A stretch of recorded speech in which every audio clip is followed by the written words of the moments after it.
नमस्कार दोस्तों, मैं अर्पिता सिंह आप सबका स्वागत करती हूँ। दोस्तों, आज हम अपनी इस वीडियो में बात करेंगे लीडरशिप की। कहा जाता है कि नेतृत्व उसे ही मिलता है, यानी कि नेतृत्व का अधिकार उसी को मिलता है जो खड़े होकर अपना विचार व्यक्त कर सके। ऐसा हमने इसलिए कहा क्योंकि हम मानते हैं बहुत सारे लोग होते हैं, बहुत जीनियस होते हैं सिर्फ बुक्स पढ़ के, लेकिन सिर्फ बुक्स हमें एक अच्छा लीडर नहीं बनाता है। इसके लिए प्रैक्टिकल जो प्राइमरी फंडामेंटल चीज़ अगर लीडरशिप की देखी जाए तो मेन होती है प्रैक्टिस, यानी कि आप प्रैक्टिकल नॉलेज जब तक नहीं होगा आप एक अच्छे लीडर नहीं बन सकते। और आज हम इन्हीं सब चीज़ों के बारे में बात करेंगे। हमेशा जो एक्सपर्ट होता है वही लीडर बनता है। टीम चाहे स्पोर्ट्स की हो, ऑफिस की हो या फिर स्कूल कॉलेजों में स्टूडेंट्स की, सक्सेस उसमें शामिल सभी मेंबर्स के 100% एफर्ट पर ही डिपेंड करती है। अकेला लीडर नहीं उसे जीत जाता है, लेकिन आगे बताएंगे कि उनकी भूमिका क्या होती है। क्रिकेट के खेल में जीत तभी मिलती है जब बॉलर, बैट्समैन और फील्डर सभी बेहतरीन प्रदर्शन करते हैं। किसी भी टीम का अच्छा लीडर वही हो सकता है जो अपने सेक्टर से रिलेटेड सभी पॉइंट्स को अच्छी तरह से समझता हो, सिचुएशन के हिसाब से कब क्या करना है, किसको कौन सा वर्क देना है, इसका सही डिसीजन ले सके। लीडर को हमेशा कूल माइंडेड और अच्छा कम्युनिकेटर होना चाहिए, क्योंकि उसे अपनी टीम मेंबर्स में से हमेशा जुड़े रहना चाहिए। तभी उन्हें पता चलेगा कि उनके टीम का कौन सा मेंबर किस काम में ज़्यादा एक्सपर्ट है। कोई फील्डिंग में है, कोई बॉलिंग में है, कोई बैट्समैन अच्छा है। ये सारी चीज़ें वो छोटी से छोटी जानकारी उस सेक्टर की रखता है। एक अच्छे लीडर की स्पेशलिटी यही होती है कि वह अचीव की गई सक्सेस और फेल्योर दोनों की रिस्पॉन्सिबिलिटी समान रूप से लेता है। वर्क में हुई फेल्योर तो हम आसानी से दूसरों पर मढ़ देते हैं, लेकिन जब सक्सेस मिलती है तो उसे केवल अपना एफर्ट बताने में ज़रा भी नहीं चूकते। और ऐसा इंसान कभी भी एक अच्छा लीडर नहीं बन सकता। जैसे सपोज दैट हमारे यहाँ क्रिकेट बहुत फेमस है। हमारे यहाँ क्या, पूरी दुनिया के लोग क्रिकेट के पूरी दुनिया में क्रिकेट ही ऐसा होगा जिसके काफ़ी सबसे ज़्यादा फ़ैन हैं। तो उसी का एग्जांपल देते हैं अपने ही कंट्री के कुछ प्लेयर्स के बारे में। सचिन तेंदुलकर जो कि क्रिकेट के भगवान कहे जाते हैं, उन्होंने कैप्टनसी सिर्फ इसलिए छोड़ दी क्योंकि वो उन्हें लगता था कि इससे उनका जो परफॉर्मेंस है वो गिर रहा है। उनकी कैप्टनसी का असर जो प्रेशर माइंड पे पड़ रहा है इस वजह से उनके परफॉर्मेंस पे, और उन्हें परफॉर्मेंस अपना ज़्यादा इम्पॉर्टेंट था, इसलिए उन्होंने छोड़ दिया। यहाँ तक कि राहुल द्रविड़, जिन्हें दीवार कहा जाता था, आज भी भारत का दीवार उन्हें कहा जाता है क्योंकि उन्हें भेजना बहुत मुश्किल होता है। वो अच्छे से अच्छे हारे हुए मैच को भी उन्होंने कई बार जिताया है। एक मैच में तो उन्होंने लास्ट में ही वो और कैफ 2 लोग थे ही केवल, क्योंकि पहले जो हमारी टीम का सिस्टम था उसमें ऑलराउंडर्स नहीं होते थे। ये उस टाइम की बात है। कोई नहीं कह रहा था ये मैच कोई इंडिया जीतेगी, लेकिन वो मैच इंडिया जीती क्योंकि राहुल द्रविड़ क्रीज पे थे। उन्होंने भी कैप्टनसी इसीलिए छोड़ दी क्योंकि उनका परफॉर्मेंस गिरने लगा था। लेकिन वहीं उनसे जूनियर खिलाड़ी आते हैं महेंद्र सिंह धोनी। एक जो लीडर होता है वो कभी भी डिसीजन लेने में हिचकता नहीं है, लेकिन उसका डिसीजन भी बिल्कुल सही सटीक होना चाहिए, सही वक्त पे होना चाहिए, सिचुएशन के हिसाब से होना चाहिए। ये सारी समझ उसे अपने अंदर लानी पड़ती है, बिल्डअप करना होता है। आपको याद होगा जो वर्ल्ड कप हमें मिला उसमें हम उससे पहले के हर मैच में अक्सर धोनी 6ठे नंबर पे आते थे, लेकिन उस बार वो चौथे नंबर पे आए। क्यों? क्योंकि उन्हें लगा कि कंडीशन ऐसा है कि जहां उन्हें जाना चाहिए। क्रीज पे युवराज सिंह थे। युवराज सिंह और धोनी में अच्छा कम्युनिकेशन था, वो अच्छी बॉन्डिंग थी और वो जानते थे युवराज सिंह पे। हाँ, और दूसरी बात ये, जो एक लीडर होता है वो अपने टीम के सदस्यों पे भरोसा भी करता है, उनके टैलेंट पे। वो जानते थे कि हम जाएंगे, युवराज सिंह भी रन बनाएंगे और वो भी मनाएंगे, और वो मौका भी पूरा देता है। आज हम सभी रवींद्र जडेजा को बहुत जानते हैं, मतलब सभी उनकी बहुत तारीफ़ करते हैं, लेकिन एक वक्त ऐसा था कि इंडियन क्रिकेट टीम में रवींद्र जडेजा का परफॉर्मेंस जो था वो बहुत नीचे जा रहा था। बीसीसीआई उन्हें नहीं लेना चाहती थी, मतलब जो कमेटी थी उसमें कुछ मेंबर्स थे जो उनके अगेंस्ट थे। हमारे यहाँ की जनता तो मैच हार जाए तो जाके घर में आग लगा देते हैं, जीत जाए तो फिर पटाखे फोड़ते हैं घर के बाहर। तो उनके अंदर पेशेंस नाम की तो चीज़ होती नहीं है। खैर, उन सब बातों को अगर परे रख के हम इसकी बात करते हैं, लेकिन महेंद्र सिंह धोनी ने ही रवींद्र जडेजा पे भरोसा जताया। उन्हें यकीन था कि एक दिन रवींद्र जडेजा अपने परफॉर्म में आएंगे, और जब वो अपने असली रूप में आएंगे तब उनका परफॉर्मेंस सबसे बेहतरीन होगा, और वही हुआ। आज रवींद्र जडेजा ऑलराउंडर। महेंद्र सिंह धोनी चौथे नंबर पे गए थे तो वो ये जानते थे कि अगर ये वर्ल्ड कप हारते हैं, फाइनल में पहुंच के वर्ल्ड कप अगर वो हार जाते हैं, तो सबसे पहले सवाल यही उठेगा कि धोनी का डिसीजन यहाँ पे गलत था, क्योंकि उन्होंने उस मापदंड को तोड़ा था जो कि शुरू से चलता आ रहा था। वो हमेशा से छठे नंबर पे आ रहे थे, इस बार वो चौथे नंबर पे क्यों गए? क्योंकि जब आप जीतते हो तो लोग आपकी तारीफ़ करते हैं, लेकिन जब आप गलती से भी हार गए तो आपके वो सारे वीक पॉइंट्स जो नहीं भी हों उन्हें भी गिनाने लगते हैं। और उन्होंने कभी भी हमेशा, अगर उन्हें जीत मिली तो भी उन्होंने अपनी टीम को ही उसका श्रेय दिया, अगर हार मिली तो उन्होंने उसकी जिम्मेदारी भी खुद ली कि हाँ, उनका डिसीजन नहीं सही था या उनका परफॉर्मेंस सही नहीं था। इसलिए कोई भी मैच हुआ, जिस मतलब क्रिकेटर ने अच्छा परफॉर्म करा, उन्होंने हमेशा अपने इंटरव्यू में उनके बारे में बात की कि हाँ, उन्होंने अच्छा खेला। वर्ल्ड कप में वो जानते थे कि तेंदुलकर सबसे सीनियर खिलाड़ी थे। उन्होंने वो वर्ल्ड कप लाके वो जो ट्रॉफी थी सचिन को ही पहले दिया था। उन्होंने ही ये प्रथा बदली थी कि हाँ, ये चार जो थे, सौरभ गांगुली, सचिन तेंदुलकर, वीरेंद्र सहवाग और लक्ष्मण द्रविड़, 5 लोग। लक्ष्मण फिर चले जाते, मतलब वनडे से उन्होंने संन्यास ले लिया था, लेकिन टेस्ट मैच में वो भी थे। इनके आउट होने के बाद सारे खिलाड़ी ऐसे ही आउट हो जाते थे, क्योंकि वो उस प्रेशर को झेल ही नहीं पाते थे। उन्हें अपना पता ही नहीं होता था कि नहीं, उनके अंदर भी कुछ है। और लेकिन जब धोनी कैप्टनसी में आए, उन्हें कैप्टनशिप मिला इंडियन टीम का, तो हमने ऐसा देखा कि कई बार ऐसा हुआ है कि हमारे बॉलर्स ने बहुत अच्छे रन बनाए और हमारे मैच को जितवाया भी है। और रही बात कूल माइंड की, उन्हें कूल माइंडेड इसीलिए कहा जाता है क्योंकि अशांत दिमाग कभी भी कोई सही निर्णय ले ही नहीं सकता है।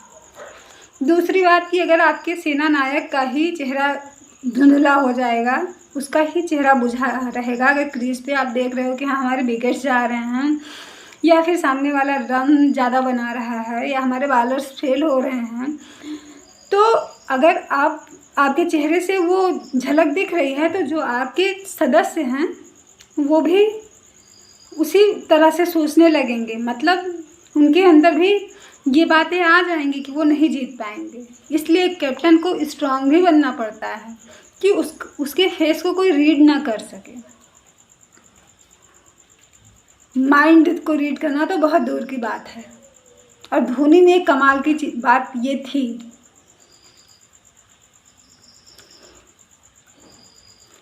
और जैसे अगर एक लीडर अगर खुद पे ही सारा ले लेता है कि नहीं, हाँ, जीतता है कि हाँ, हमने ही जीता, और अगर वो हारता है तो सामने वाले जिस खिलाड़ी ने ज़्यादा रन दे दिए या फिर जिसने रन नहीं बनाए उन पे मढ़ देता है, तो ऐसे में ऐसा होता है कि उस टीम का जो पोजीशन होता है वो खुद ब खुद धीरे धीरे वीक होता जाता है। इस तरह के लीडर्स की टीम के मेंबर्स बेमन से काम करते हैं। वे जान जाते हैं कि उन्हें उनके वर्क का रिवार्ड नहीं मिलेगा। सभी को चांस दें और आगे बढ़ाएं। देखिएगा टीम भी आगे बढ़ेगी और आपकी लीडरशिप क्वालिटी में भी निखार आता जाएगा। नॉलेज के बिना हमें कहीं भी सक्सेस नहीं मिल सकती।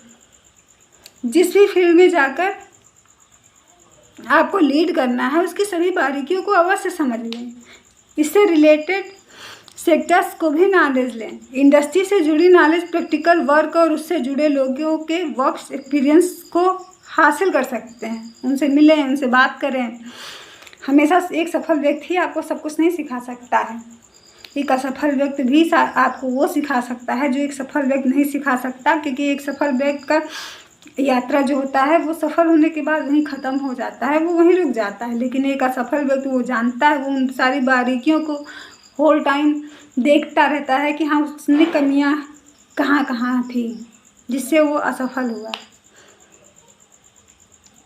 इसलिए असफलता को भी कभी इग्नोर मत करिए। जितना सफलता को लीडर एक वही होता है, वो सफलता को भी जितना इम्पोर्टेंस देता है उतना ही असफलता को भी इम्पोर्टेंस देता है। बुक्स भी इसमें काफ़ी हेल्पफुल साबित हो सकते हैं, लेकिन सिर्फ बुक्स पढ़ने से कुछ नहीं होता। अब एक डॉक्टर है, वो पूरे 5 साल पढ़ता है बुक्स, अगर वो प्रैक्टिस ना करे तो सिर्फ बुक्स पढ़ने से वो बेहतरीन डॉक्टर नहीं बन पाएगा, क्योंकि पेशेंट आएगा तो उसके सामने पसीना उसके आने लगेगा, उसे खुद पेशेंट को देख के। इसलिए प्रैक्टिस कोई भी चीज़ हो उसमें प्रैक्टिस सबसे ज़्यादा ज़रूरी है। आपको प्रैक्टिकल नॉलेज ज़्यादा चाहिए, जितना हो सके सीखिए उस फील्ड के बारे में, अगर आपको उस फील्ड का लीडर बनना है तो। नई चीज़ सीखने से कभी भी न भागें, हर चीज़ सीखें, नए सिस्टम को अडॉप्ट करें। इससे आप में कॉन्फिडेंस आएगा और आप खुद लीड करने के लिए सामने आ जाएंगे। धोनी लीड करने के लिए सामने आ गए। उस टाइम पे हमारे कोच जो थे वो ऑस्ट्रेलियन कोच थे, शायद कोई ग्रेग चैपल करके। गांगुली हमारे कप्तान थे पहले, दादा जिन्हें बोला जाता है। लेकिन उन्हीं की वजह से फिर जब वो कोच थे हमारे, तभी धोनी को कैप्टनसी मिली थी। ग्रेग चैपल ही शायद उनका नाम था।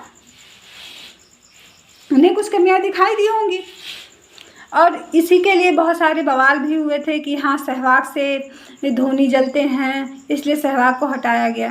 धोनी ने सिर्फ ये जवाब दिया, वो भी मीडिया में उन्होंने कुछ नहीं कहा था, लेकिन उनके जब बीसीसीआई वालों ने उनसे पूछा था, जो कमेटी के थे, उन लोगों ने कहा वो लोग सीनियर्स खिलाड़ी हैं, हम उन्हें ऐसे कैसे हटा सकते हैं। तो उन्होंने कहा कि अगर आपको वर्ल्ड कप चाहिए तो आप हमारे चूज़ किए हुए प्लेयर्स दीजिए और हम आपको वर्ल्ड कप की ट्रॉफी ला के देंगे। ये उनका ओवर कॉन्फिडेंस नहीं बोल रहा था, ये उनका नॉलेज और उनका कॉन्फिडेंस बोल रहा था। और यही हुआ।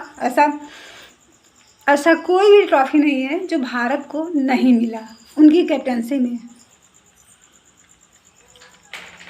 और ना ही उन पे कभी ऐसा कोई आरोप लगा कि उन्होंने फील्ड में कोई मिसबिहेव करा हो। इसलिए बुक्स से आप नॉलेज लें, बट उसे प्रैक्टिकली भी करके देखें। एजुकेशन के बदलते ट्रेंड में आज सभी इंस्टीट्यूट्स होते हैं उसमें छोटे छोटे ग्रुप्स में स्टूडेंट को डिवाइड करके research work, project work, campus activities आज कराई जाती है। इसका बेनिफिट यह होता है कि न केवल सभी मेंबर्स की नॉलेज आपस में शेयर होती है, बल्कि अपनी अपनी कमियां भी सामने आ जाती हैं। एक बार हमें अपनी कमियां पता चल जाएं तो हम उसमें इम्प्रूवमेंट कर सकते हैं अगर हम चाहें। माना कि एक प्रोजेक्ट वर्क में हम अपने कुछ कलीग से पीछे रह जाते हैं, उनका जैसा परफॉर्मेंस नहीं दे पाते हैं, लेकिन अगले प्रोजेक्ट वर्क में उन कमियों पर जीत हासिल करके हम बेटर वर्क कर सकते हैं। इसके लिए हमें हताश होने की ज़रूरत नहीं है, इसके लिए हमें अपना आकलन करने की ज़रूरत है कि हमने कहाँ कहाँ कमियाँ करी। हो सकता है हम उनसे बहुत आगे जा रहे हैं। पिछले प्रोजेक्ट में जो हमारे साथी हमसे आगे थे उन्हें भी हम पीछे छोड़ देते हैं। इंस्टीट्यूट्स में ग्रुप्स में डिवाइड करके कराए जाने वाले प्रोजेक्ट वर्क्स में सभी स्टूडेंट्स को लीडरशिप क्वालिटी डेवलप करने का चांस मिलता है। आप लोगों ने भी स्कूल लाइफ जिया होगा, उसमें भी आपने देखा है कि ज़रूरी नहीं कि जो बच्चा फर्स्ट आता है क्लास में वही क्लास का मॉनिटर बनता है। मॉनिटर वो बनता है जिसके अंदर लीडरशिप होती है, जिसे ये टीचर्स को लगता है। और फिर जब ये वोटिंग कराई जाती है, आप लोग को भी याद होगा कि हाँ, हाथ उठवाया जाता है कि हम कितने लोग इनके फेवर में हैं, कितने लोग इनके फेवर में हैं। तो जिनमें ज़्यादा लोग फेवर में होते हैं उन्हें बना दिया जाता है मॉनिटर। यानी कि उनका कम्युनिकेशन जो है वो बहुत स्ट्रांग होता है, उनकी बॉन्डिंग जो होती है बहुत स्ट्रांग होती है। इसीलिए हर अच्छा लीडर अपने मेंबर्स के साथ हमेशा संपर्क में रहता है, उन्हें हौसला भी देता है, ट्रिक्स भी देता है और उनकी कमियों को भी जानता है और उनकी ये भी जानता है कि उन्हें वो कब किस तरह से उन्हें इस्तेमाल करना है। मतलब उनकी जो अंदर के जो गुण हैं, मतलब जिन्हें वो अच्छा, जो उनका जहाँ वो अच्छा परफॉर्मेंस जिसमें दे सकते हैं, उन्हें कैसे यूज़ करना है। इंडिया में एक नहीं ऐसे अनेक एग्जाम्पल हैं जहाँ छोटी छोटी जगहों से आए लोगों ने अपनी लीडरशिप क्वालिटी से बड़े बड़े मकाम हासिल किए हैं। हमने आपको धोनी जी का मतलब एग्जाम्पल दिया ही है, रांची से थे, अपना अलग एम्पायर खड़ा किया है। वे ऐसा सिर्फ इसलिए कर पाए क्योंकि उन्हें अच्छी तरह से हमारे सिस्टम की पूरी नॉलेज थी। वे जानते थे कि कहाँ कब कैसे किससे काम करना है, किस वर्क के लिए कौन सा व्यक्ति सुटेबल है। अर्थ से लेकर फर्श तक के लोगों को जो डील करना जानता है, उनकी प्रॉब्लम्स को सुलझाकर उन्हें साथ लेकर चलता है। क्योंकि आपके मेंबर्स ही अगर आप पे भरोसा नहीं करेंगे तो आप अच्छे लीडर कभी नहीं बन सकते। उन साथ फ्रेंड्स जैसे रिलेशंस रखता है, वह फील्ड चाहे कोई भी हो उसमें जाकर लीड कर ही लेता है। नेगेटिव कमेंट्स कई बार जायज़ होते हैं तो कई बार कॉन्फिडेंट तोड़ने के लिए किए जाते हैं। नेगेटिव कमेंट्स का जवाब अपने अच्छे वर्क से दें, बेटर परफॉर्मेंस से दें, तो रिजल्ट भी पॉजिटिव ही आएगा। लाइफ में कभी भी नेगेटिव अप्रोच ना लाएं, हार्ड वर्क करते रहें। क्वालिटी है तो कोई लाख कोशिश भी कर ले उसे दबा नहीं पाएगा। आपको पता है युवराज सिंह और महेंद्र सिंह धोनी का जो कैरियर था वो एक साथ शुरू हुआ था स्टेट लेवल पे, लेकिन युवराज सिंह बहुत पहले नेशनल टीम में खेलने आ गए थे। धोनी को बहुत बाद में मौका मिला, लेकिन जब मौका मिला तो फिर हर तरफ माही माही की ही गूंज हुई।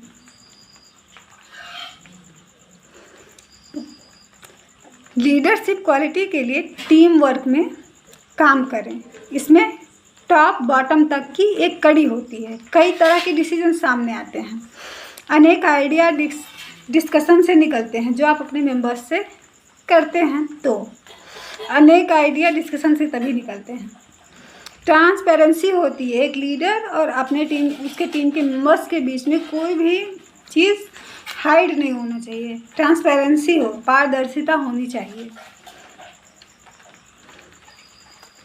कोई भी डिसीजन किसी का पर्सनल नहीं होता है। शुरुआत में हो सकता है कुछ रॉन्ग डिसीजन टीम वर्क के बाद भी आए, लेकिन जैसे जैसे एक्सपीरियंस होता जाएगा केवल राइट डिसीजन ही रिजल्ट में सामने आएंगे। ये SRAM यूनिवर्सिटी के administrative officer doctor S Vishwanathan ji का कहना है कि सफल लीडर तभी बन सकते हैं जब निगेटिव कमेंट्स का जवाब अच्छे वर्क से देंगे और मिशन बनाकर वर्क करेंगे। उम्मीद है दोस्तों हम जो कहना चाहते हैं शायद वो आप लोग के समझ में आया होगा। और अगर आपको हमारा वीडियो पसंद आया तो प्लीज़ आप इसे लाइक करें, शेयर करें और सब्सक्राइब भी करें, ताकि हम आपके लिए ऐसे ही वीडियो लाते रहें। जय हिंद, जय भारत।